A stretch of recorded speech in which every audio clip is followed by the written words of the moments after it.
Libraries work in partnership with other organizations in their communities for many reasons. Among these are the ability to reach target populations that the library can't reach very well on its own, such as small businesses, and the ability to meet strategic goals such as strengthening information literacy among undergraduates.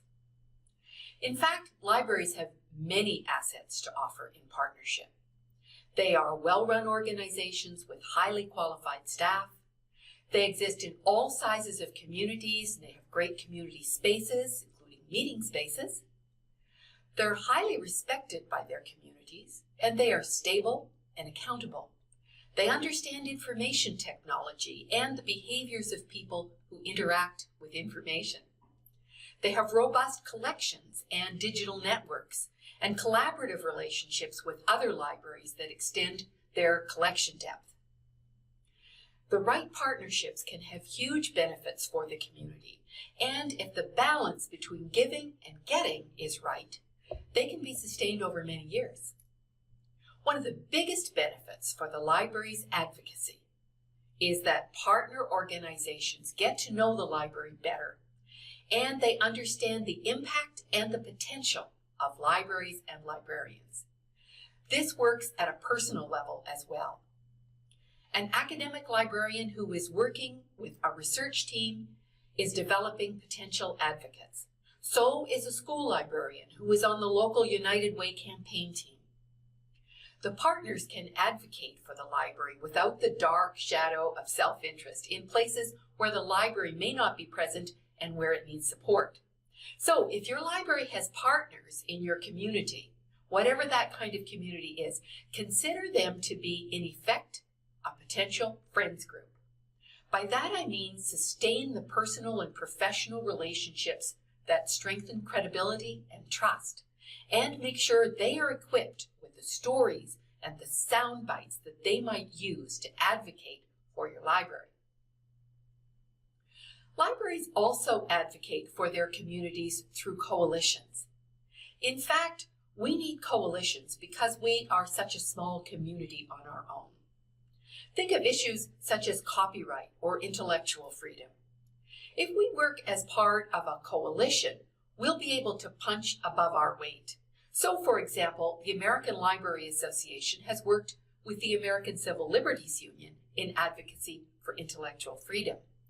The Canadian Library Association, in preparation for the last round of copyright negotiations, led the development of the Copyright Forum, a coalition of library, archives, museums, and education groups to ensure that the positions of these sectors didn't inadvertently contradict each other. These are national level examples. You can find many local examples on the ALA website under Real Coalitions in Advocacy University, where the story of each coalition is available. So where do we find good coalition partners, taking care to ensure that the library is not cast in an unfavorable light by association somehow? This is actually a serious question, because the library's brand, and by brand I mean what other people think of you, is an exceptionally positive one. So many organizations want to work with us, but not all are ideal coalition partners for the library. The library will do best when it works with other organizations that share its values and are considered informed and trustworthy. It's well known that people from a wide range of political allegiances, for example, respect and value libraries.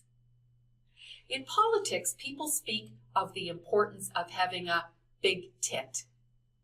A big tent political party is one that attracts people with many different viewpoints, with the result that the party appeals to a wide range of voters. The library tent is already a big one, so we should keep it big. It is counter-strategic for us to drive people away unnecessarily. Libraries and library supporters are not left-wing or right-wing or any wing. So let's not speak or write as if we represent a narrow range of opinions and ideas. We are driving people away if we are demonizing people who have a different point of view, for example, instead of respecting diversity of opinion. If we or our coalition partners take to demonizing differences instead of respecting them, we make the big library support tent small, and we toss away a natural advantage. This is an important consideration in selecting coalition partners and advocates. Next, we will look at best practices for delegations in advocacy.